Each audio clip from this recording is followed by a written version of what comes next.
Hello jaalatamtoota hordoftoota Multi Skill Media bakka jirtanitti nagaan koo isin haa qaqqabu. Egaan kutaa har'aa keessatti leenjii nuti waliin fudhannu suphaa cabinsa duraa kan konkolaataati. Akkuma beekamu egaa bara 2017 akka lakkoofsa biyya Itoophiyaatti balaan konkolaataa biyya keenya keessatti akka malee dabalee jira bara kana keessa. Kana xiyyeeffannoo keessa galchuudhaan akka biyyaatti furmaanni ta'uu qabu maali kan jedhu yaaduudhaan Multi Skill Mediaan tuutoriyaalii fi akkasuma leenjii barbaachisan konkolaachistootaa fi akkasuma fayyadamtoota konkolaataatiif akkasuma illee barattoota automotiivii barataa jiran kan leenjii konkolaachisummaa barataa jiran makaanikaalii illee barachaa kan jiraniif leenjii akka ta'utti suphaa konkolaataa irratti leenjii kennuu jalqabee jira jechuudha. Kanaaf gamanumaan leenjii kana sirriitti akka isin fudhattan adaraan isiniin jedha. Leenjiin kun baay'ee xiyyeeffannoodhaan kan qophaa'e waan ta'eef konkolaachisaan tokko yookiin immoo abbaan qabeenyaa tokko konkolaataa isaa yeroo kam keessatti akka inni sarvisii galchuu qabu akkasuma immoo sarvisii galchee immoo itti aansuudhaan yoom deebi'ee akka inni sarvisii deddeebiidhaan konkolaataa isaa suphisiisu kan wal wajjiniin diiteeyilii ilaalaa deemnu jechuudha. Sadarkaa sadarkaadhaan itti deemna. Har'aaf jalqabarraa kaanee suphaan cabinsa duraa maal akka ta'e, hiikkaansaa, faayidaansaa maal akka ta'e waliin ilaaluudhaan kutaa keenya itti aananittiin immoo konkolaachisaarraa suphaan cabinsa duraa eegaman maal fa'a akka ta'an, akkamitti immoo suphuu akka danda'u diiteeyilii kan ilaallu ta'a. Itti aansuudhaan immoo garaajii irra kan jiran garaajii dhuunfaas haa ta'uu kan mootummaas haa ta'uu barataa kan jiranis akkamitti suphaa cabinsa duraa geggeessuu akka qaban waliin diiteeyilii kan ilaallu ta'a jechuudha. Kanaaf egaa gamanumaan Multi Skill Media subscribe share gochuudhaan bukkee dhaabattanii barumsa akka irraa qooddattan ergaa keenya isiniif dhaamnee gamanumaan gara barumsa keenyaatti deemna. Okay, suphaa konkolaataa yookiin immoo maintenance of vehicles jennee kan nuti waamnu konkolaataa keenya maal gochuudha kan cabee ture cabasaarraa deebisnee yaaluu yookiin immoo osoo inni hin cabiin akka inni hin cabneef of eeggannoo gochuufiidha kan inni hiikni itti kennamu.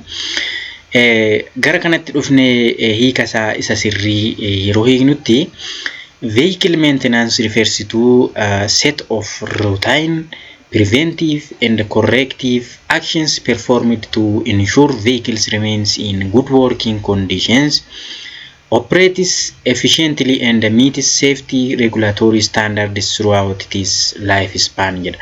Kana jechuun egaa akkuma dura isiniin jedhee konkolaataan keenya qaamolee muraasni cabaniis haa ta'uu osoo hin cabiinis haa ta'uu isaan kana suphinee konkolaataan keenya bara jireenya isaa keessatti hojii sirriidhaan ga'ee isaa akka inni baachuu qabu nageenyi isaa eegamee fi akkaataa istaandardii ganama manufaakturaroonni yookiin immoo konkolaataa sana kan kalaqaniin isarratti hundoofne waggaa inni tajaajiluu qabu sana lafa kaa'anii jiru.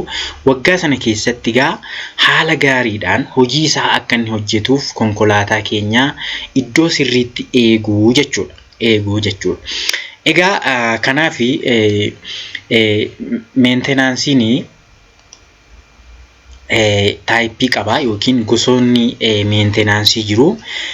Isaanis preventive maintenance kan nuti jennu jira. Preventive maintenance kan nuti jennu to prevent failures before they happen. Otoo cabinsi hin ta'in konkolaataan keenya qaamni isaa tokkoyyuu osoo hin miidhamin maal gochuudha dursinee sarvisii yookiin tajaajila kennuudhaaf jechuudha. Qulqullina konkolaataa keenya eegnee osoo inni hin cabin akka inni conditionii gaarii irra jiraatu gochuudha jechuudha. This is preventive maintenance yookiin immoo suphaa cabinsa duraa jennaan jechuudha. Kun egaa faayidaa guddaa qaba. Keessumaa preventive maintenancein faayidaa guddaa qaba. Faayidaa inni qabu immoo itti aansinee ilaalaa deemnaa jechuudha. Inni taanu corrective maintenance dha. Corrective maintenance yeroo jennutti to fix a problem after it has occurred. Rakkoon erga uumame yookiin immoo cabinsi tokko erga raawwate maal goona konkolaataa sana deebisnee kan nuti yaallu sun corrective maintenance jenna jechuudha. Yookiin immoo konkolaataa cabe sirreessinee deebisnee bakka isaatti kan nuti deebisnu sun corrective maintenance jenna jechuudha. Kana keessatti keessumaa barattoonni sirriitti akkana hordoftan abdii guddaan qaba. Predictive maintenance kan nuti jennu immoo to predict when the maintenance should be performed using real time data. Kuni maal barbaada sensorii garagaraa fayyadamnee qaamolee konkolaataa keenya irratti hiinee suphaan yoom akka barbaachisu suphaan yoom akka nu barbaachisu maaltu nutti hima sensaroonni sun nutti himanii yeroo sensaroonni sun nutti himan kan nuti deebinee konkolaataa sana suphinu predictive jenna jechuudha. Predictive maayinni suppoosiidhaan kan nuti deemnu yookiin immoo tilmaamaan sensaroonni yookiin immoo daataa konkolaataa keenyarraa fudhatanii konkolaataan kee kun suphaa barbaadeera jedhanii maal godhu kan nutti himan jechuudha. Kun maayinni qaamolee nuti konkolaataa keenya irratti hiinee isaan irratti hundoofne sarvisii kenninu sun predictive maintenance jennaani jechuudha. Inni arfaffaaf inni dhumaa condition based maintenance dha. Condition based maintenance gaafa jennu focused on physical condition rather than predictive analytics.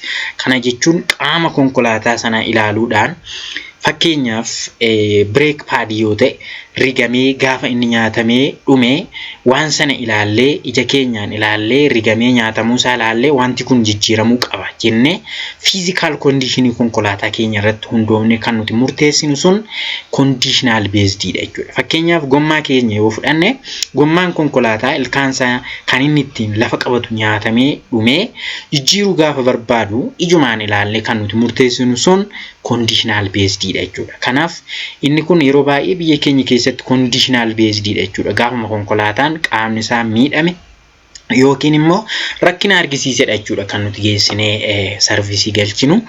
Egaan gosoonni maintenance kana fakkaatu isaan kana keessaa kan nuti irratti xiyyeeffannu isa jalqabaati jechuudha. Isa jalqabaa yookiin immoo preventive maintenance yookiin immoo suphaa cabinsa duraa isa jedhamu kana irratti baay'isnee xiyyeeffannee kan nuti wal wajjiniin ilaallu ta'a jechuudha.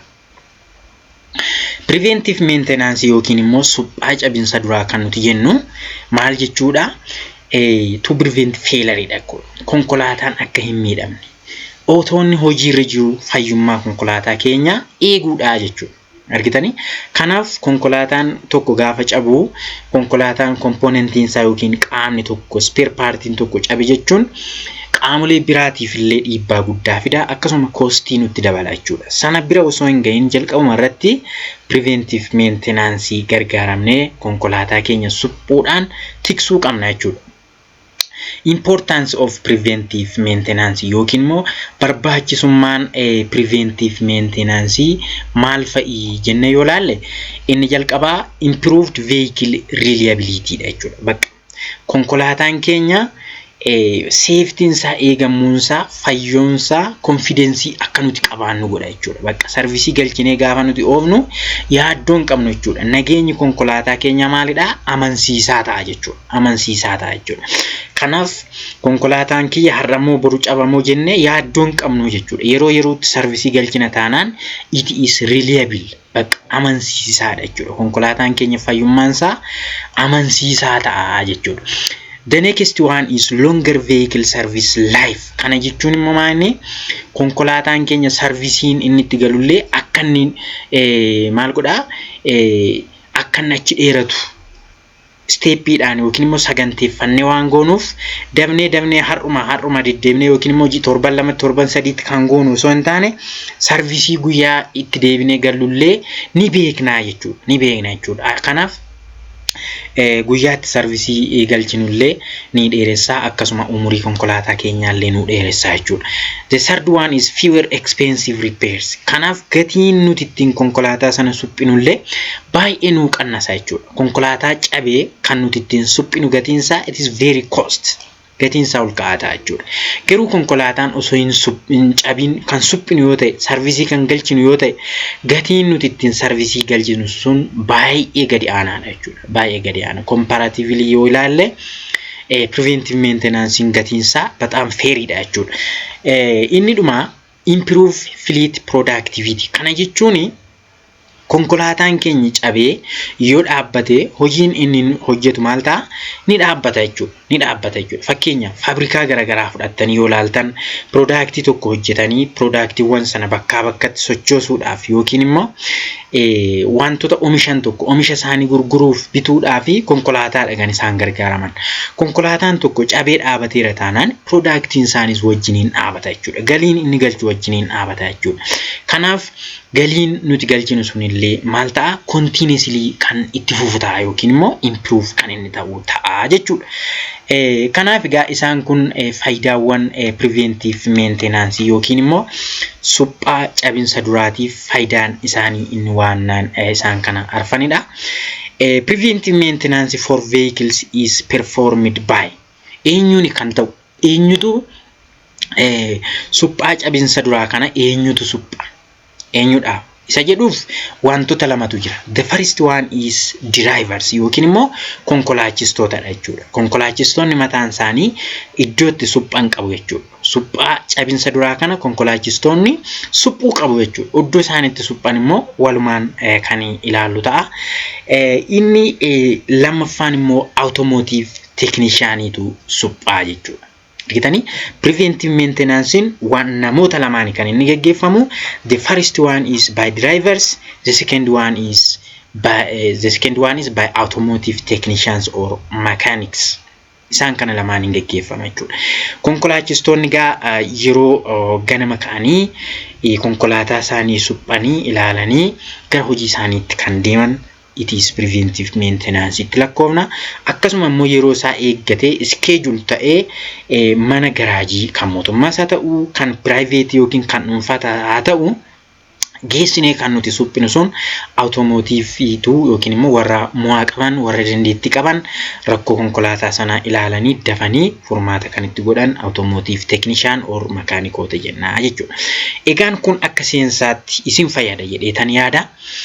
Akkasuma subscribe share gochuudhaan viidiyoo itti aanee dhufullee akka isin sirriitti eeggattan abdii guddaan qaba. Itti aanuudhaan suphaan konkolaachistoonni gochuu qaban maal akka ta'e viidiyoo keenya itti aanutti kan nuti ilaallu ta'a. Liinkii isaa immoo asuma jalaan isiniif kaa'a. Achi jalaa seentanii ilaallachuu dandeessu jechuudha. Viidiyoo sadaffaatti immoo kan automotive technicianiin maal hojjechuu qabu jennee saganteessuun preventive maintenance immoo haala kamiin deema kan jedhu checklistii isaa faana kan nuti ilaalaa deemnu ta'a. Guyyaa har'aatiif kan qabanne kanumadha. Galatoomaa.